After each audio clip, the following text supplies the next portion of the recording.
በስመ አብ ወወልድ ወመንፈስ ቅዱስ አሐዱ አምላክ። ተአምረ ኢየሱስ 149ኛ ተአምር።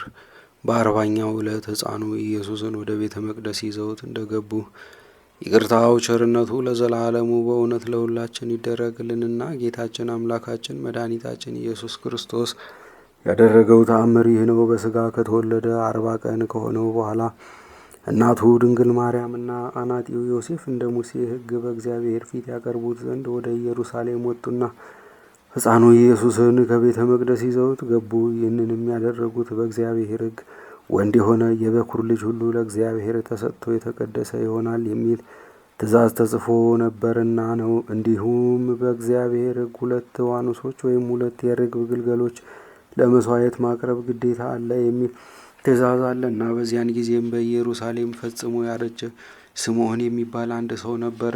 እርሱም ጻድቅና እግዚአብሔርን በመፍራቱ መንፈስ ቅዱስ አድሮበት ነበርና የእስራኤልን የመዳን ተስፋ ይጠባበቅ ነበረ። እርሱም የእግዚአብሔርን መሲህ ሳያይ እንደማይሞት መንፈስ ቅዱስ ገልጦለት ነበርና በዚያን ጊዜ መንፈስ ቅዱስ አነሳስቶት ወደ ቤተ መቅደስ ሄዶ ዘመዶቹ ማለትም ማርያምና ዮሴፍ የሕጉን ስነ ስርዓት ለማስፈጸም ሕፃኑ ኢየሱስ ክርስቶስን ይዘው ወደ ቤተ መቅደስ ገብተው ነበርና በዚያን ጊዜ ሽማግሌው ስምዖን ሕፃኑን ታቅፎ እግዚአብሔርን በማመስገን እንዲህ አለ። ጌታ ሆይ፣ አቤቱ እነሆ የሰጠኸኝ የተስፋ ቃል ተፈጸመ። አሁን እንግዲህ እኔ አገልጋይህን በሰላም አሰናብተኝ። ምክንያቱም ማዳንህን በዓይኔ አይቻለሁና እርሱም በሕዝብ ሁሉ ፊት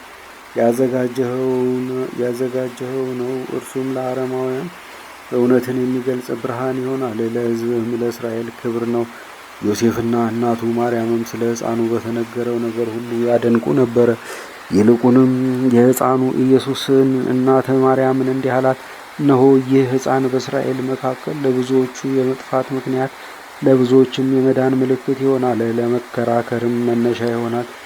በዚህም በብዙዎች ልብ ያለው ስውር ሐሳብ ይገለጥ ዘንድ የአንቺን ልብ የሐዘን ሰይፍ ሰንጥቆት ያልፋል አላት። በዚያን ጊዜም ከአሴር ነገድ የሆነች የፋኑኤል ልጅ ሐና የምትባል አንዲት ነቢይት ነበረች።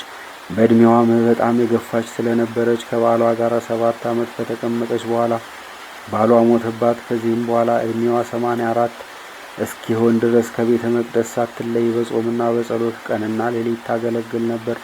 ስለዚህም ትንቢቱ ሲነገር እርሷ በዚያ ተገኝታ ነበርና እግዚአብሔርን ታመሰግን ነበር። ስለ ሕፃኑ ኢየሱስም የኢየሩሳሌምን መዳን በተስፋ ይጠባበቁ ለነበሩትም የምስራች ነገረቻቸው። እነሆ በችሎታችን መጠን የተዘጋጀው ጌታችን ኢየሱስ ክርስቶስ ያደረገው ተአምር ከዚህ ላይ ተፈጸመ። ያለበለዚያማ አምላካዊ ተአምራቱን ማን ጽፎ ሊፈጽመው ይቻለዋል? ሐዋርያው ዮሐንስ በጻፈው ቅዱስ ወንጌሉ ጌታ ኢየሱስ ክርስቶስ ያደረጋቸው ብዙ ድንቅ ተአምራቶች ነበሩ። አንድ በአንድ ቢጻፉ ግን የሚጻፉትን መጽሐፍት ሁሉ ዓለም ራሱ መሸከም ባልተቻለውም ነበር ብሎ ጽፏልና። ስለዚህም ነገር ስለ ኢየሱስ ክርስቶስ ምስክር የሆነ ይህንም የጻፈ ይህ ዮሐንስ የተባለ ደቀ መዝሙር ነው። ምስክርነቱም እውነት እንደሆነ እኛ ፈጽመን እናውቃለን። ይቅርታው ቸርነቱ ለዘላለሙ በእውነት ለሁላችን ይደረግልን፣ አሜን።